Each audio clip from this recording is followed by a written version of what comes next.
ناظرین، اس وقت جو سب سے اہم میرے آپ کے لیے پورے پاکستان کے لیے جو سوالات ہیں وہ یہ ہیں کہ عالمی منڈی میں تیل سستا ہو رہا ہے اور پاکستان میں تیل سستا کیوں نہیں ہو رہا؟ پاکستانیوں کو سستا تیل کیوں نہیں مل رہا؟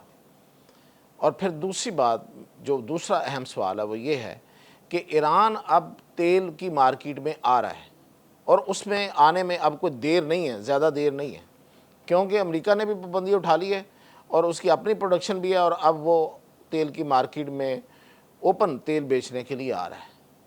تو وہ جب آئے گا، اس کے پاس تیل وافر ہے، سستا تیل ہے، تو تیل کی قیمتیں اور زیادہ گر جائیں گی۔ کتنی گر جائیں گی آپ حیران ہوں گے۔ میں ابھی آپ کو بتانے والا ہوں کہ کتنی قیمتیں گریں گی، یعنی آپ کو کتنے میں 1 لیٹر پیٹرول مل سکتا ہے، وہ آپ جب سنیں گے تو آپ حیران ہو جائیں گے کہ واقعی اتنے میں بھی مل سکتا ہے۔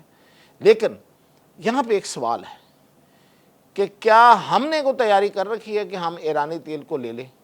کیونکہ ایرانی تیل لینے کے لیے ہمارے پاس انفراسٹرکچر نہیں ہے، ہمارے پاس ریفائنریز نہیں ہے۔ کیوں نہیں ہے؟ کیوں ہم نے تیاری نہیں کی؟ اور تیاری اگر کی تو کتنی دیر اس میں لگ سکتی ہے اور تیل کتنا سستا ہو سکتا ہے؟ یہ دو بڑی اہم خبریں ہیں اور ان خبروں کے ساتھ میاں طاہر۔ دیکھیں، سب سے پہلے تو یہ بات ہے کہ پاکستان میں اس وقت تیل جو جتنے میں مل رہا ہے یہ بڑی زیادتی کی بات ہے۔ یہ اتنے میں تیل بنتا نہیں ہے۔ مطلب پچھلے ہفتے بھی جو تیل کی قیمتیں نہ بڑھائی گئیں، بڑھانا کیا تھا، گھٹانی تھی، نہیں گھٹائی گئیں اور برقرار رکھی گئیں، اور اپنی طرف سے یہ احسان کیا گیا، تاثر ایسا دیا گیا حکومت کی طرف سے کہ ہم بڑھائی نہیں ہے، ہم نے روک کے رکھی ہوئی ہیں، حالانکہ وہ بہت کم ہونی تھی اور میں نے آپ کو بتایا بھی تھا کہ وہ کتنی کم ہونی تھی۔ یہ حساب کتاب بالکل ایکوریٹ حساب کتاب کر کے میں نے آپ کو بتایا تھا کہ 50 روپے پچھلی دفعہ کے جو انہوں نے ہمیں نہیں دیے تھے اور 22 سے 25 روپے اس دفعہ بنتے تھے، تو اس لحاظ سے 72 سے 75 روپے کمی بنتی تھی، لیکن انہوں نے نہیں کی، انہوں نے لوگوں کو نہیں دیا، دبا گئے گی۔ اب سوچنا یہ ہے کہ یہ کیوں کرتے ہیں ایسے؟ کیا انہیں جو تیل کی آئل مارکیٹنگ کمپنیاں ہیں اور جو تیل یہاں پہنچانے والے جو کمپنیاں ہیں ان سے زیادہ پیار ہے؟ اپنے عوام سے کوئی پیار نہیں ہے۔ عوام کو اگر یہ تیل سستا دیں تو ان کے لیے زیادہ اچھا ہے یا آئل مارکیٹنگ کمپنیوں کو فائدہ پہنچانا زیادہ اچھا ہے؟ تو دیکھیں، دو طرح کے فائدے ہوتے ہیں۔ ایک تو فائدہ یہ ہے کہ آپ ملک کا فائدہ سوچتے ہیں، آپ عوام کا فائدہ سوچتے ہیں۔ ایک فائدہ یہ ہے کہ آپ اپنا فائدہ سوچتے ہیں۔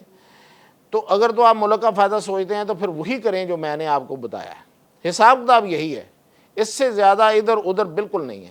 اب وہ وزیر پیٹرولیم پچھلے کچھ دنوں پہلے بھی لاہور میں کوئی ایک پریس کانفرنس میں کہہ رہے تھے کہ یہ ساری جو ہے نا یہ پروپیگنڈا کیا جاتا ہے اور غلط باتیں کی جاتی ہیں۔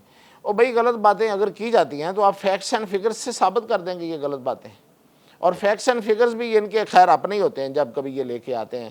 اس سے پہلے یہ کئی دفعہ غلط داد و شمار پیش کر چکے ہیں، یہ ان کا ریکارڈ ہے۔ اس دفعہ بھی کوئی اپنے طور پہ لے آئیں گے اگر یہ دباؤ بڑھے گا۔ اصل بات یہ ہے کہ یہ آئل مارکیٹنگ کمپنیوں کی بھلائی چاہتے ہیں جو کہ ان کا دراصل اپنا بھلا ہے۔ اب وہ کیسے ہے میں اس پہ نہیں آتا کہ وہ کتنا ان کو فائدہ ہو رہا اور کتنا نہیں ہو رہا۔ اب آپ نوٹ کریں کہ پاکستان تقریباً سالانہ 15 سے 17 ارب ڈالر کا تیل جو ہے وہ امپورٹ کرتا ہے، لے کے آتا ہے، اور عالمی منڈیوں میں ان دنوں پچھلے ایک ہفتے کے اندر $10 کا فرق آیا ہے، تھوڑا اوپر نیچے ہوتا رہا ہے، ابھی بھی شاید 9 ہو جائے گا، کل پھر 10 ہو جائے گا۔ تو سودے تو اسی طرح ہوتے ہیں نا، جب آپ کبھی آپ $10 پہ کر رہے ہوتے ہیں تو کبھی آپ $9 پہ کر رہے ہوتے ہیں کمی میں۔ اگر یہ اتنا $10 فی بیرل کمی آئی ہے تو پاکستان کا جو درآمدی بل ہے، یعنی کہ پاکستان جو 15 سے 17 ارب ڈالر خرچ کرتا ہے، اس میں 1 سے 1.5 ارب روپے کی بچت ہو رہی ہے۔ تو وہ عوام کو کیوں منتقل نہیں کر رہے آپ؟ صرف اس لیے کہ آپ نے ایک تو میں نے جیسے بتایا کہ آئل مارکیٹنگ کمپنیوں کو فائدہ دینا، اور دوسرا آپ نے لیوی ٹیکس لگانا ہے، دوسرے ٹیکس لگانے ہیں، آپ نے خزانہ بھرنا ہے۔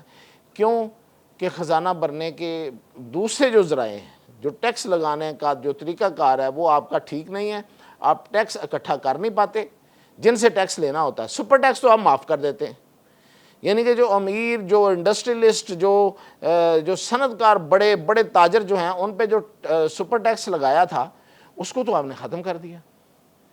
آئینی عدالت نے آپ کا ساتھ دیا، آئینی عدالت نے ساتھ دیا، اس نے فیصلہ دیا کہ ہاں سپر ٹیکس جو ہے وہ جائز ہے، لیا جا سکتا ہے، لیکن آپ نے اگلے بجٹ، اسی بجٹ میں خود ہی ختم کر دیا، مطلب ختم ہی کر دیا نا، ایک بڑا حصہ ختم کر دیا، اور آگے سے یہ بھی کہہ دیا کہ ہم اس کو بالکل ختم کرنے جا رہے ہیں، یعنی کہ امیروں سے ٹیکس نہیں لینا، اور غریب آدمی جو ہے وہ 1 لیٹر پہ آپ کو اتنا بڑا ٹیکس دے۔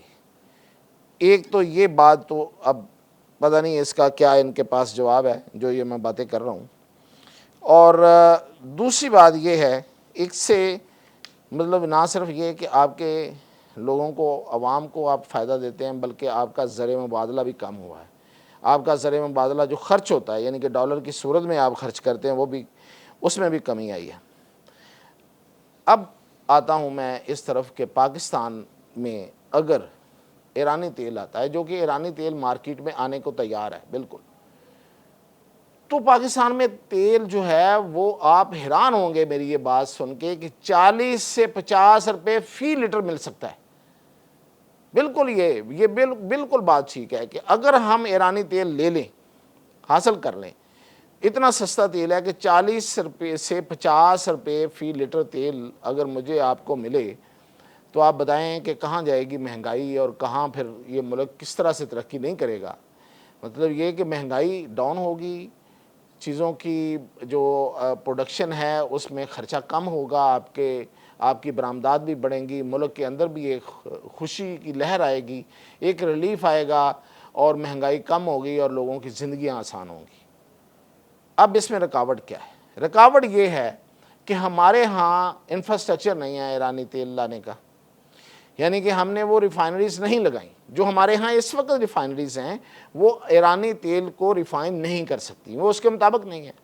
ہم نے تو بیسیکلی عربوں کے تیل کے مطابق بنائی ہوئی ہیں، یعنی کہ یو اے ای کے مطابق بنائی ہوئی ہیں، پارکو جو ایک ادارہ بنایا تھا، اسی طرح سعودی عرب کے مطابق بنائی ہوئی ہیں۔ تو ایران کے مطابق ہم نے ریفائنریز کیوں نہیں بنائی؟ یہ جو بہت بڑا سوال ہے۔ یہ سوال کیوں ہے؟ یہ سوال اس لیے ہے کہ چین جو ہے وہ اس تیل کے لیے سال ہا سال پہلے پلاننگ کرتا ہے، اور اپنے ہاں پورا اس کا انفراسٹرکچر لگاتا ہے کہ وہ کروڈ آئل ان کا لے کے جاتا ہے، خام مال تیل لے کے جاتا ہے، وہاں پہ صاف ہوتا ہے، اور وہ اس کو سستے تیل کو استعمال کرتے ہیں اور انجوائے کرتے ہیں، اور آئندہ وہ اور کریں گے۔ جیسے یہ تیل اب وافر مقدار میں کھلے عام آ جائے گا، پہلے تو وہ پابندیوں کے دوران لیتے تھے تو ظاہر ہے اتنا تیل تو نہیں لے سکتے تھے، اب وہ بے شمار تیل لیں گے۔ تو ہم نے کیوں پلاننگ نہیں کی؟ ہم نے یہ ریفائنریز کیوں نہیں لگائیں؟ اور تب تو نہیں لگائیں، چلیں جی کسی اور کی غلطی کسی پہ ڈال دیں، پچھلی حکومت نے۔ اب اس حکومت نے کیا کیا ہے؟ ابھی تک کوئی ایسا اقدام مجھے نظر نہیں آیا، کوئی ایسا سٹیپ جو ہے وہ کہیں پہ کسی میڈیا میں یا کسی طرح کے ان کی جو جس طرح سے اپنی پروموشن کرتے ہیں، کہیں کچھ نظر نہیں آیا کہ ایرانی تیل کو ریفائن کرنے کے لیے، انہوں نے ریفائنریز لگانے کے لیے خود کچھ کیا ہو یا کسی سرمایہ کار کو دعوت دی ہو۔ کوئی سرمایہ کاری نہیں ہے جن کو کہا ہو کسی کو کہ آئیں جی لگائیں یہ ان ریفائنریز کے لیے، اور یہ وہ ریفائنری ہوں گی جو ایرانی اور رشین دونوں تیل کو صاف کر سکے گی، نہیں لگا سکے۔ تو اب اس میں عوام کا تو کوئی قصور نہیں ہے، عوام کا تو قصور یہ ہے کہ وہ ان کو ووٹ دیتے ہیں۔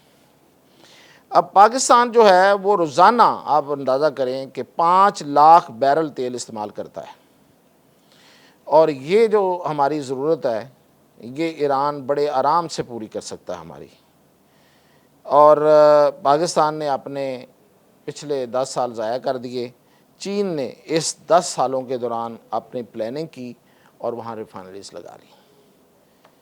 تو یہ مہنگا تیل کسی وجہ سے نہیں ہے، میں بہت پہلے سے بتا رہا ہوں، جنگ نے بھی ہم پہ بہت کم اثر کیا ہے، یہ صرف اور صرف ہمارے جو یہ حکومت ہے اس کی وجہ سے ہے۔ اب آپ جانے، آپ کی حکومت جانے، مجھے اجازت دیجیے۔